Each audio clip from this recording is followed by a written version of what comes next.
La magia existe. Las religiones, las artes y las ciencias hunden sus raíces en el pensamiento mágico, aunque el racionalismo moderno insiste en separarlas. Desde tiempos inmemoriales, la humanidad ha intentado descifrar los secretos para manipular el entorno a través de rituales, conjuros y brebajes, y controlar cosas, personas o su propio porvenir. No obstante, marcadas por el espíritu de cada época, ciertas creencias y prácticas se han institucionalizado mientras otras se han perseguido como herejes, falaces e inoperantes. Las respuestas que en la antigüedad solíamos buscar en la magia ahora son asunto de prácticas científicas. Sin embargo, algunas de sus expresiones perviven gracias a la resistencia y la mutabilidad de grupos marginados. Recurrimos a la magia para resolver los conflictos más angustiantes que tienen que ver con nuestra propia finitud y nuestras limitaciones.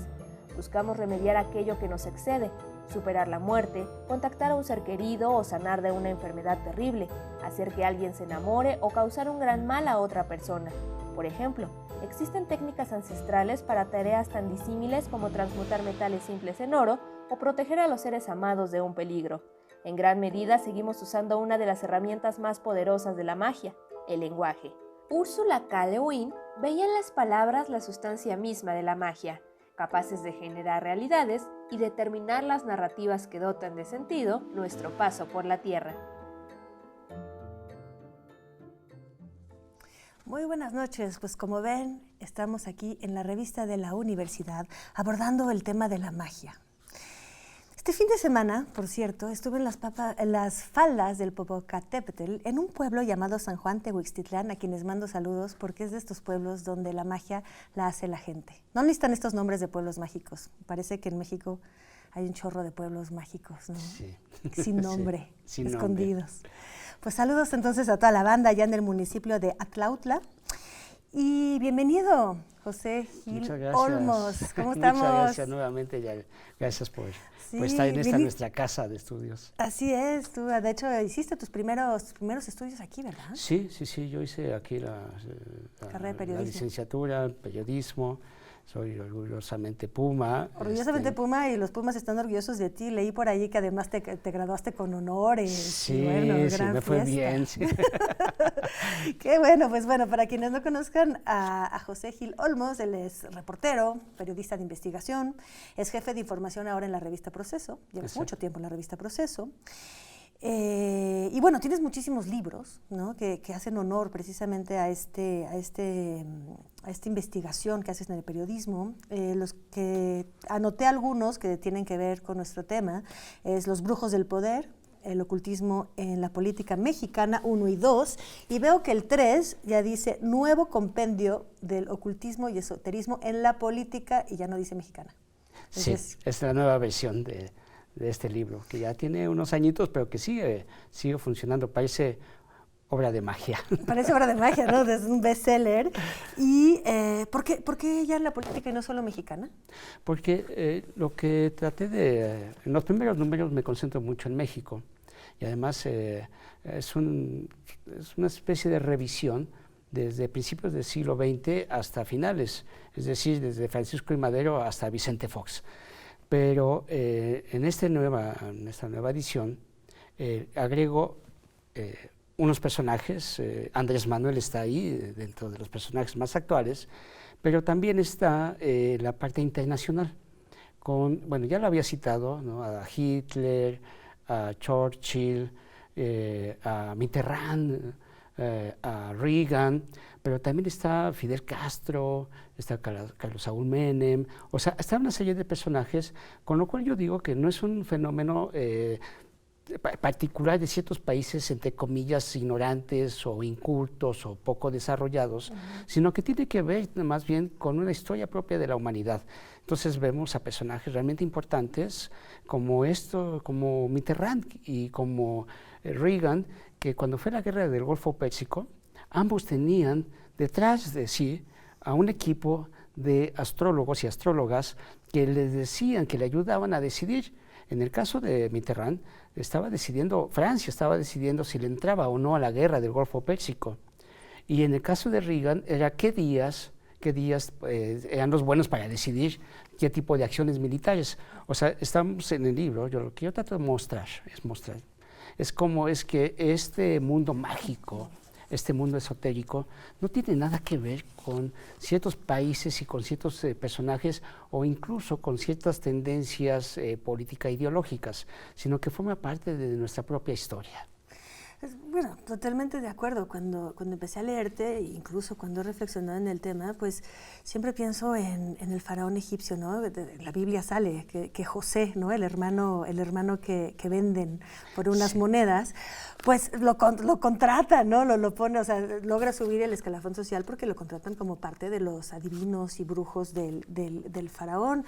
Y bueno, el caso famosísimo de Rasputín, ya más cerca de ya nuestra era, ¿no? En Rusia, Sí, todos los magos, el mago Merlín en la corte inglesa, en fin. Sí, tenemos como muchos personajes, y son hombres y mujeres, que han estado muy metidos en digamos, en este otro mundo que yo le llamo mundo de los asesores espirituales. Pero ¿no dirías más bien que lo nuevo es tratar de separar el poder político del poder, digamos, religioso, del poder mágico? Digo, justamente todo el siglo de las luces empezó a denunciar esta alianza que había con la iglesia. Bueno, estoy hablando del siglo de las luces, por supuesto, estoy hablando de algo europeo, digamos, pero que es parte de nuestra herencia. Entonces, esta lucha por separar la iglesia del Estado, ¿no? Porque los monarcas pues eran de derecho divino, no es más bien una innovación de la actualidad, digamos que viene de pues, los últimos siglos, tratar de separarlo y que lo normal era que estuvieran juntos, o por lo menos lo habitual. Sí, yo creo que forma parte de esta lucha entre, digamos, la ciencia por sí misma, como corroboración de datos, etcétera, y la otra parte, esa parte mágica que es parte de nuestra propia historia como humanidad. A mí me parece un poco por la investigación que he hecho, es que muchas de las cosas que no nos sabemos cómo explicar científicamente o cómo corroborarlo, lo tratamos de ver desde la otra parte, desde la parte mágica. Entonces decimos, y la parte religiosa, ¿no? La parte mágica es un poco esto sobrenatural, y en la parte religiosa la fe. Y la fe en tiempos de crisis, como en lo que estamos viviendo ahora, crece, no disminuye, sino crece, crece. Entonces, hay una cosa que me parece un poco paradójica. Estamos en una revolución, una nueva revolución de la información, de la tecnología, de la ciencia. La medicina, ya hay una nanotecnología, en fin, podemos tomar el teléfono y nos comunicamos en un momento, en un instante, a donde nosotros querramos. Si tuviéramos recursos, comprábamos un boleto y mañana ya estamos en China. En fin, hay una revolución en este sentido, en el pleno siglo XXI, y sin embargo, la magia sigue y permanece. Claro. Es más frecuentado que los mercados de Sonora, los mercados de... Fíjate, hasta los inversionistas. Inversionistas. Los inversionistas, los financieros, políticos. Me he encontrado incluso en las universidades, está esta parte mágica de cómo es que cuando no estamos seguros y cuando tenemos una falta de confianza, nos vamos por esta otra parte. Yo recuerdo una historia, evidentemente fui a Catemaco, ¿no? Catemaco, el pueblo de los brujos en México, ¿no? Y ahí, entrevistando a estos personajes que tienen sus consultorios, le pregunté a uno, al brujo mayor, en ese momento, el Cuervo Negro, le pregunté, oiga, ¿usted qué le dice, por ejemplo, a Yael? ¿Qué le dice usted a Yael, que quiere ser la gran artista, la gran escritora, etcétera, etcétera? ¿Qué les hace? Que se mira, pues en principio yo los escucho todo lo que quieren. Y luego, después de escucharlos, hago el ritual con símbolos, la simbología, el saumerio, las hierbas, y hago todo este ritual y después les doy un objeto, un costalito, una piedra, algo les doy. Lo que realmente les estoy dando es la confianza y la seguridad. Un hombre, una mujer con confianza y seguridad puede hacer las cosas más extraordinarias en su vida. Claro. Entonces entendí que también tiene esta otra parte, la parte mágica, tiene esta otra relación. Yo me imagino a personajes como en México, ¿no? Carlos Salinas de Gortari, el presidente que venido de Harvard, con una gran preparación en la política, en la economía, y sin embargo tenía esta otra parte, ¿no? Había contratado a unos brujos a ir a Haití para trabajarle, hacerle un trabajito a Miguel de la Madrid, cuando estaba la posibilidad de que fuera o no candidato. ¿De verdad? Sí, sí. De Haití. Y sí, Vudú. sí, y está publicado y está todo, porque además hay ciertos personajes, que es lo que creo que lo interesante del libro, bueno, son todas las historias, pero el libro tiene documentos, o sea, todo está corroborado, que esa es la parte de la investigación periodística, de tal manera que yo partí de dos principios básicos. Uno es que respeto mucho las creencias de la gente, no, ni emito juicios a priori, ni mucho menos, ni califico, sino que hay un respeto enorme por esta otra parte de nuestra propia historia como humanidad. Y la otra es que todas estas historias que en un momento parecían como anécdotas, o eran anécdotas, les di el carácter histórico. Es decir, hay personajes desde Francisco I. Madero hasta hoy en día, ¿no? Principios del siglo XXI, que han tenido esta parte tan interesante y que nos define como personas y como pueblos. El más reciente, y esto nada más como una exposición. El día 1 de diciembre del 2018, el presidente hace dos rituales. El ritual constitucional, ¿no? Va al Congreso, el Poder Legislativo, está el otro poder, ¿no? El judicial, a él como representante en la encarnación del Poder Ejecutivo, le ponen la banda y en ese momento ya es un ungido del presidente de la República, con todo, ¿no? Sale de ahí y va caminando por un lugar que es históricamente muy importante, ¿no? El Zócalo, y llega al Zócalo, que es el ombligo, ¿no? de México, y le hacen un ritual de protección. O sea, millones de mexicanos lo vimos ahí. ¿Cómo es que al presidente, legalmente, constitucionalmente ya electo, le estaban dando este otro trato mágico de los pueblos originarios de México, con todo este ritual de protección?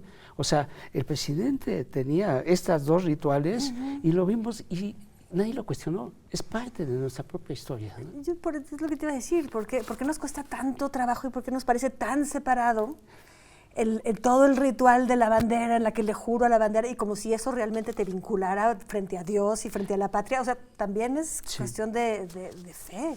Y como bien dices, ¿por qué sería tan distinto, ¿no? Andarle jurando una bandera y andar, ¿no? Además es más bonito el otro con florecitas. Sí. ¿No? Vapores, colores. Además le hicieron rituales, antes de que llegara, le hicieron rituales en los 4 puntos del Zócalo. Entonces había toda una ritualidad que me parece que eso es una parte importante de nuestra propia historia. Nuestra cultura. Fíjate que nos vamos a ir a un corte y vamos a volver también a preguntarnos un poquito si esto existe desde siempre. Y lo podemos, por ejemplo, pero tú tienes que irlo a investigar para sacarlo a la luz. ¿Por qué se oculta? ¿Dónde podría haber algo que debe ocultarse? Porque hay esta sensación de que no debe saberse estas alianzas que hay con la parte mágica, ¿sale? Sí, muy bien. Bueno, ya tienen el programa de lo que vamos a hacer regresando. No se vayan, volvemos.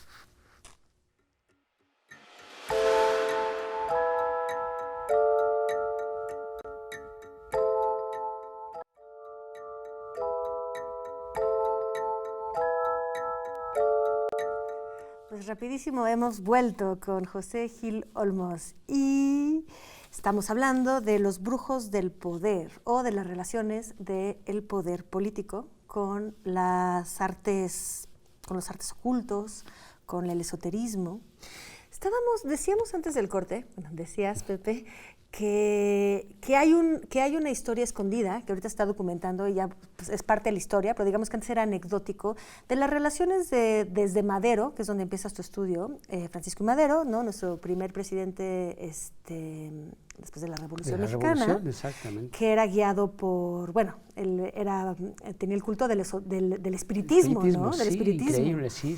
¿No? Y varios presidentes siguieron un poco en eso, hasta el día de hoy. Y de hecho, no sé si estarías de acuerdo conmigo que el espiritismo del que participaron, no tanto Madero y varios presidentes más estuvieron asistiendo a sesiones espiritistas, que es como contacto con los muertos, digamos, con espíritus de muertos, tenía algo ligeramente más intelectual o filosófico que lo que mencionabas de Salinas y sus brujos de Haití, con el vudú, ¿no? Un poco menos, o sea, parecía un poquito más orgánico, como que hemos ido hacia lo más folclórico cada vez.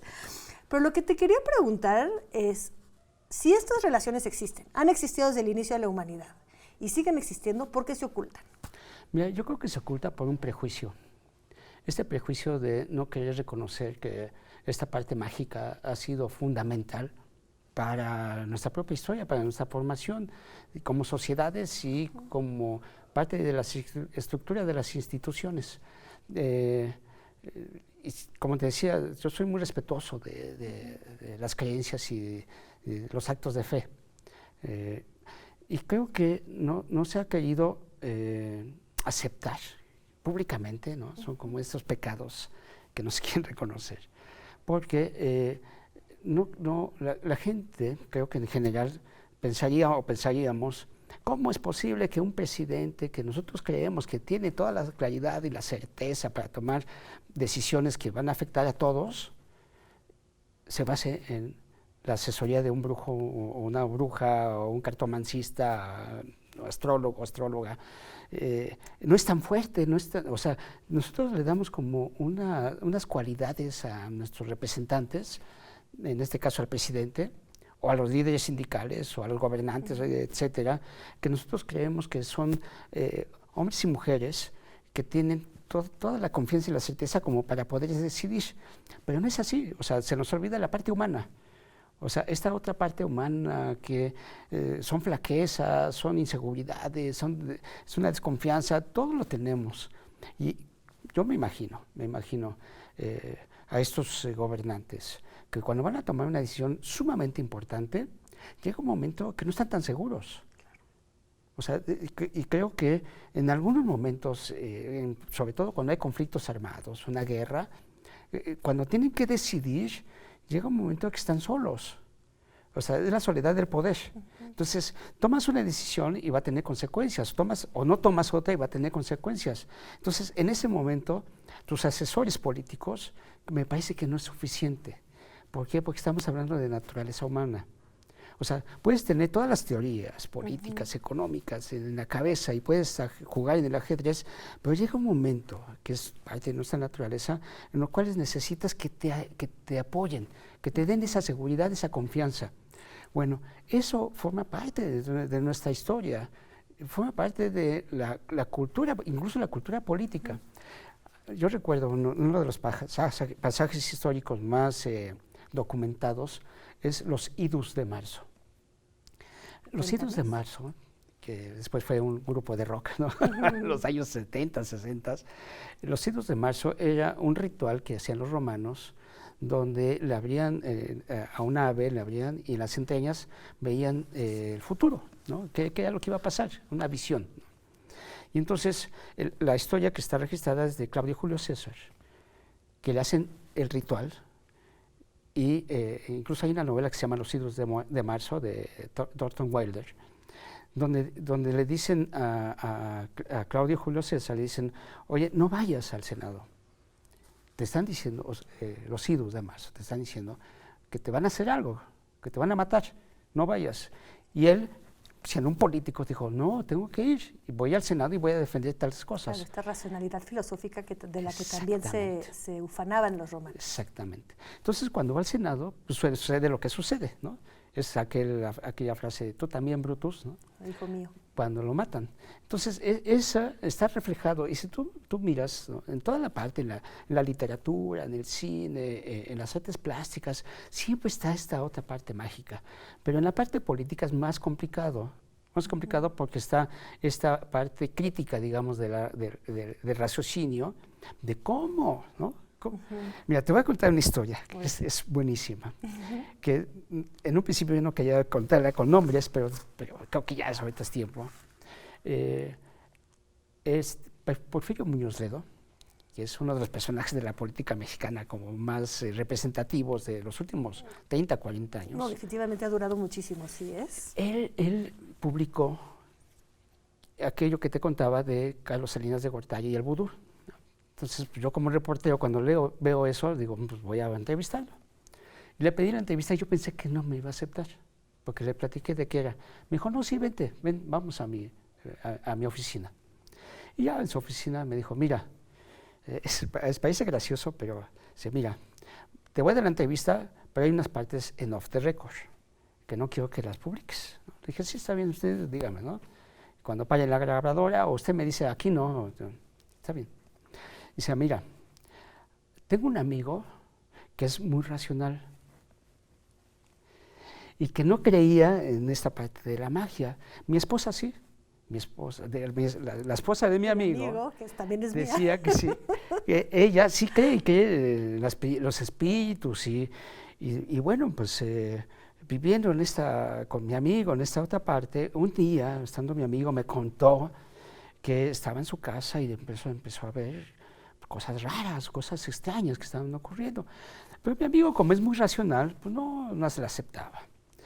Y un día mi amigo llega a su oficina y estaba una señora haciendo una limpia. No una limpia de escoba. La señora estaba en la oficina de mi amigo con unas hierbas y de pronto sacó el huevo. Y lo empezó a pasar por donde estaba el escritorio de mi amigo, y de pronto mi amigo comenzó a ver que tiró el huevo y salió de ahí un animal. Era increíble.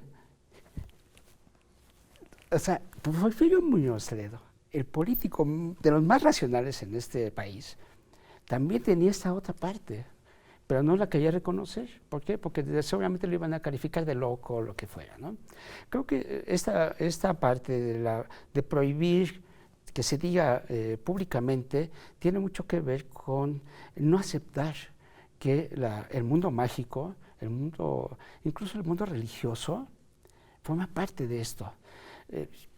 Otra vez, con todo respeto, yo les decía, a ver, es que la propia religión católica tiene esta parte mágica. 3 reyes magos que tenían un mensaje divino, que una estrella iba a alumbrar donde iban a ser, ¿no?, el Mesías. Llegaron, ¿y qué fue lo que hicieron estos 3 reyes magos? Un ritual de protección. Ahí está. Hasta con el incienso. Claro, ahí está en la propia historia de la religión católica, ahí está, nada más que no se reconoce. Y la otra parte, el acto sobrenatural en el cual se basa la religión católica, es la resurrección, que no es otra cosa más que la victoria de la vida a la muerte. Pero ahí está esta otra parte mágica que creo que es difícil de que se acepte, porque supuestamente ya vivimos en un mundo racional, pero no es así. Toda esta parte mágica, que es muy importante. Que es muy importante, por supuesto. A ver, pero tú mismo dijiste ahorita que la guerra de Irak, me parece que es la guerra de Irak, sí, la guerra del Golfo Pérsico, del Golfo Pérsico, perdón. Sí. Mitterrand consultaba, Bush consultaba, ¿no?, si debía entrar o no, Bush consultaba cuáles eran los días propicios. Y en algún momento, incluso en tu libro, dices que se acaba haciendo una guerra de brujos, ¿no? Cada quien. Y dices, de la que sabemos menos de lo que deberíamos. Si existen estas relaciones, ¿no?, por ejemplo, de todos nuestros hombres de la política, todos nuestros presidentes han tenido ya sea sus consejeros, chamanes, astrólogos, lo que se te ocurra. ¿Por qué es necesario saberlo? ¿Por qué deberíamos de conocer estos vínculos? ¿En qué momento nos afectan? Sí, yo creo que deberíamos de conocerlos, y yo creo que es una promoción, parte del éxito de este libro, es que es una de las primeras veces en las que vemos documentadas estas historias. Y creo que es importante que sepamos quiénes nos están gobernando. Y también como la idea de reintegrarla a la historia, esta parte escondida, porque como tú dices, ¿no?, es completarla, o sea, ver cómo sucedieron las cosas en realidad. Sí, y tener como más conocimiento, digo, como sociedad también vamos evolucionando y vamos creciendo. En todos los sentidos. Y una de las cosas que hoy se pondera más es la información. Entre más informado tengas y contrastes, que ese es el punto más importante ahora en redes sociales, que entre contraste los datos y las versiones y todo lo que se dice y que se cuenta con los hechos reales, entonces tú ya te vas formando una opinión. Y creo que a nivel general, no solamente hablo de México, sino a nivel general, esta parte de la historia pues no se quiere reconocer. François Mitterrand François Mitterrand tenía una astróloga que era Elisabeth Tessier. El presidente de Francia, El ¿no? presidente de Francia, que le decían el presidente 80, fiorentino. El gran presidente el gran de Francia. presidente. El último gran presidente, ¿no? Sí. Él tenía una asesora astróloga, Elisabeth Tessier, que había sido Miss Francia. Y ella le decía, le ayudaba a tomar decisiones. Entonces, cuando viene la guerra del Golfo Pérsico, pues ella estaba a su lado. Años después, ella cuenta esta parte de la historia. Y obviamente, pues muchos franceses la tillan de loca, ¿no? Dicen, eso es imposible, no es cierto. Y ella dice, no, miren, aquí están las grabaciones de las sesiones que tuve con el presidente, porque el presidente me autorizó a que yo lo grabara. Entonces, cuando lo presenta ella, pues hay una polémica, pero lo más interesante es que ella sigue estudiando la astrología e incluso sale de la Sorbona estudiando eso. O sea, creo que en algún momento este cruce de lo que es la ciencia política le llaman, ¿no? Ciencia política, con esta otra parte mágica sale y surge de una manera natural. Es ahí cuando la anécdota cobra una importancia histórica. Y de alguna manera este libro lo que trato de hacer es eso. Miren, existe esto. No es para espantarnos, no es el prejuicio, existe y forma parte de nosotros, de nuestra propia formación. O sea, queridos auditorio, queridos amigos que nos miran, si ustedes también tienen ahí su lado esotérico, si creen, todo el mundo los tiene en pocas palabras, parte de la naturaleza, podemos estar tranquilos. Y es interesante, Yael, como es que en estos momentos, yo tengo una hipótesis, es que cuando hay una crisis como la que estamos viviendo, viviendo una crisis en todas las formas, institucional, de autoridades, de partidos, pero también personal, de familia, de relaciones amorosas, ¿no? O sea, todo el mundo andamos sufriendo con esas cosas. Lo que no está disminuyendo es la fe. Es la fe. Entonces, ¿sabes qué está pasando? Que es otra de las investigaciones, que están surgiendo muchos santos populares. Sí, me acuerdo que de eso hablamos la vez pasada que viniste, que eran cultos, vinimos de este libro de Santos Populares. Sí. ¡Ay, Pepe! Se nos acabó el tiempo, ya por mucho, de hecho ya estamos un poco rebasados, pero es que es fascinante.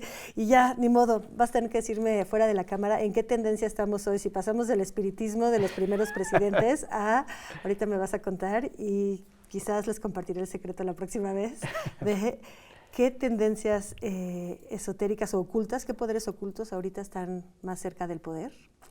Sí. ¿Hay una palabra para decirlo o no? Sí. Me dices en secreto. Chamanismo. Chamanismo.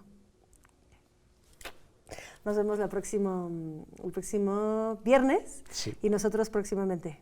Muchísimas gracias. Gracias a todos. Muy buenas noches.